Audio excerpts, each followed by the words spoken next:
Náš tradičný júnový workshop pre mladých reportérov je podujatie, na ktorom sa stretávajú výhercovia ocenení v národnom kole súťaže mladých reportérov. A presne takýto workshop sa konal aj začiatkom júna na južnom Slovensku vo Veľkom Mederi.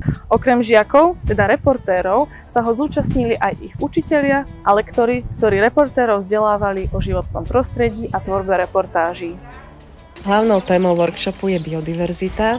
Našou prvou zastávkou bol ostrov Veľký Lél, kde občianske združenie BROZ realizuje veľký projekt na podporu biodiverzity. Spoznali sme rôzne druhy zvierat, ktoré tu vypásajú toto územie a toto všetko je dôležité preto, aby sme prilákali čo najviac druhov.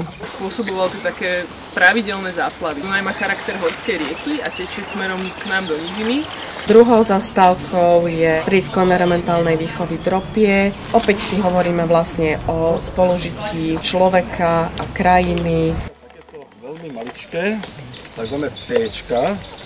Oni sú označené vlastne tie veľkosti od A po T. Taký najdôležitejšia vec bola voda tu. Niekedy pred 200 rokmi tu bolo strašne veľa a bola všade.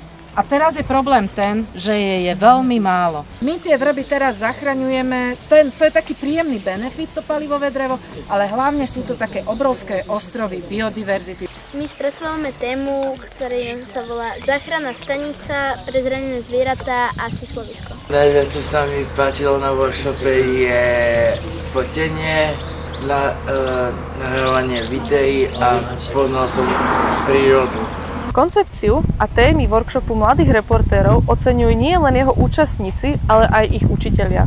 Účastníci sa naučia hlavne pracovať s lokálnymi témami, ale hlavne vyťahovať si z toho, čo tí lektori im porozprávajú, niečo, čo ich najviac zaujme. Tento zážitkový spôsob výuky na workshope sa páči aj lektorom, ktorí sem prišli týchto žiakov vzdelávať.